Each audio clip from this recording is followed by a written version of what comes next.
Saint سے منظوری کے بعد اب 27ویں آئینی ترمیم آج قومی اسمبلی میں پیش کی جا رہی ہے۔ 11 بجے اجلاس شروع ہو جائے گا۔ حکومت کے سامنے یہاں کھلا میدان ہی ہے۔ حکومت کے پاس پہلے ہی 2/3 اکثریت موجود ہے۔ یہ فارمیلٹی حکومت جب چاہے پوری کر لے گی۔ بہت ساری باتیں ہیں، مطلب آئینی عدالت کا قیام جس طرح ہو رہا ہے، مطلب پہلی دفعہ کی اس کی فارمیشن، اس میں ظاہر ہے وزیر اعظم سجیسٹ کریں گے، صدر مملکت اس کا چیف جسٹس اپوائنٹ کریں گے، اس پہ بھی اعتراض اٹھ رہا ہے، لیکن اس کے بعد جو ممبرز مسلسل جوڈیشل کاؤنسل جوڈیشل کمیشن کا حصہ رہیں گے،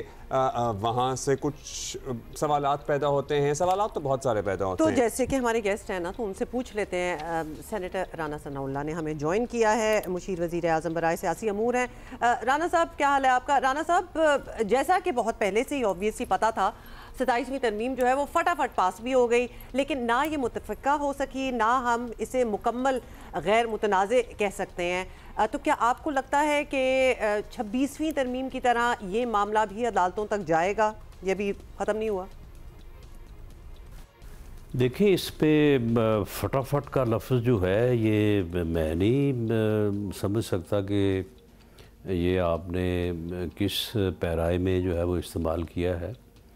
یہ ترمیم جو ہے یہ باقاعدہ ایوان میں پیش ہوئی،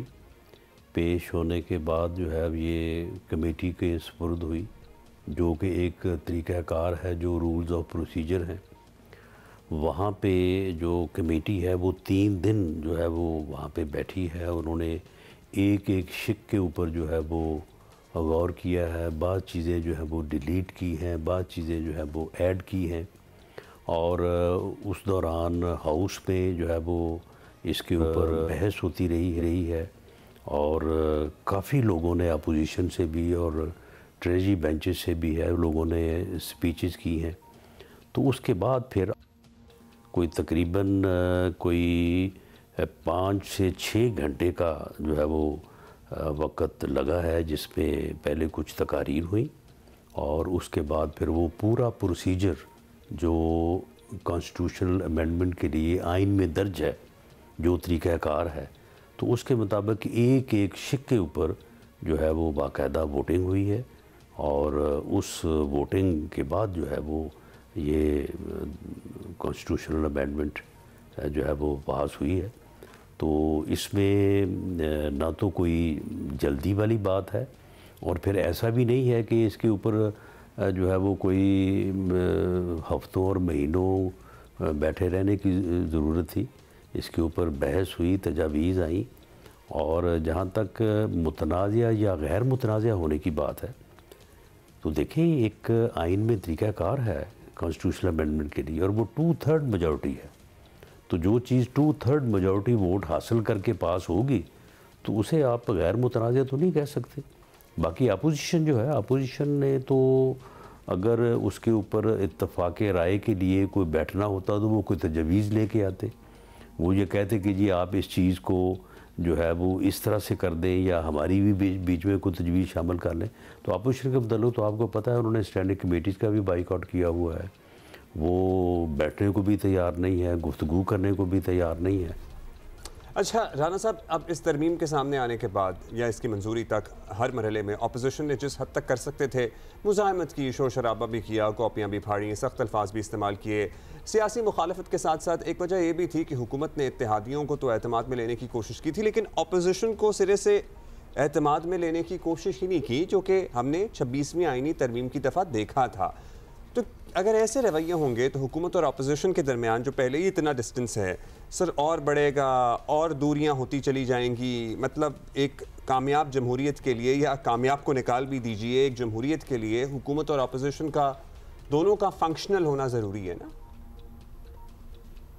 دیکھیں، ایسے رویے سے مراد جو ہماری اتحادی پارٹیز ہیں ان سب کو ہم نے دعوت دی، وہ تشریف لائے، اور ان کے سامنے ہم نے ہر چیز رکھی، اور اس کے اوپر ان کی قیمتی تجاویز بھی لی، ان سے رہنمائی بھی لی، اور اس کے مطابق جو ہے وہ بعض چیزیں جو ہے ان میں کسی حد تک جو ہے وہ کوئی یعنی جو ہے وہ تبدیلی بھی ہوئی، کچھ چیزوں کو ڈراپ کیا گیا، کچھ چیزوں کو آپٹ کیا گیا۔ لیکن پی ٹی آئی کا یا اپوزیشن کا مسئلہ یہ ہے کہ وہ تو بیٹھنے کو تیار ہی نہیں ہے۔ ان کو وزیر اعظم پاکستان میاں شہباز شریف صاحب نے یوم آزادی پہ ان کو باقاعدہ آفر کی کہ آئیں میثاق استحکام پاکستان کریں، بیٹھیں، پاکستان کی ایشوز کے اوپر جو ہے وہ بات کریں اور ان کے حل کے لیے جو ہے وہ مشترکہ لائحہ عمل اور پالیسی جو ہے وہ اختیار کریں، لیکن وہ اس بات پہ نہیں آئے۔ آن دی فلور آف دی ہاؤس 3 مرتبہ ان کو بیٹھنے، ڈائلاگ کرنے کی جو ہے وہ پیشکش کی جا چکی ہے۔ تو اس مرتبہ بھی ہم نے کوشش کی، لیکن وہ میٹنگ کرنے کو یا ڈائلاگ کرنے کو یا ساتھ بیٹھنے کو، وہ تو جو اسٹینڈنگ کمیٹیز ہیں جس میں ان کا استحقاق ہے کہ وہ ایک ممبر کے طور پہ، سینیٹر کے طور پہ یا ایم این اے کے طور پہ ان کمیٹیوں کی چیئرمین شپ بھی ان کو کریں اور ان کی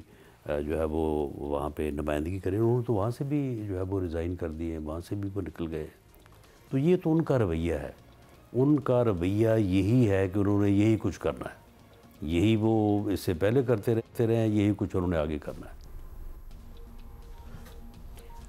اچھا جی، سوری، مجھے تھوڑی سی آواز جو ہے وہ اینڈ میں ختم ہو گئی تھی۔ رانا صاحب، ایک اور سوال، اس ترمیم میں بہت کچھ ہو گیا لیکن کچھ چیزیں جو ہیں وہ نہیں ہو سکیں۔ 28ویں ترمیم کے لیے متحدہ مقامی حکومتوں والا بالکل جو مطالبہ تھا وہ ANP کی صوبہ نام کرنے کی تجویز بھی تھی، خیبر نکالنے کی، صوبہ خیبر بالکل انہوں نے کہا کہ اس کا جو نام ہے وہ تبدیل کر دے، لیکن کیا مسلم لیگ نون کی NFC ایوارڈ جو ہے اس پر نظر ثانی والی خواہش بھی دوبارہ شامل کریں گے یا پھر کچھ اور سوچا ہے؟ اس وقت مشرف ڈکٹیٹر جو ہے وہ برس اقتدار تھا اور پوری اپوزیشن جو ہے وہ ایک طرف تھی، پیپلز پارٹی، PMLN، باقی چھوٹی جماعتیں ساری، تو انہوں نے مل کے ایک چارٹر آف ڈیموکریسی جو ہے وہ بنایا تھا۔ تو اس میں یہ کانسٹیٹیوشنل کورٹ کا جو ہے وہ کانسیپٹ جو ہے وہ دیا گیا تھا۔ تو وہ پچھلی دفعہ 26 ترمیم میں وہ باوجود جو ہے وہ بینچ کی حد تک بات رک گئی، تو ایک تو اس کو بنایا گیا، اور دوسرا یہ ہے کہ جو ہماری مسلح افواج کا انٹرنل جو کمانڈ سٹرکچر ہے،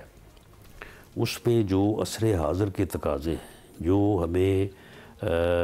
مارکہ حق بنیان المرصوص میں جو اللہ تعالیٰ نے کامیابی دی ہے،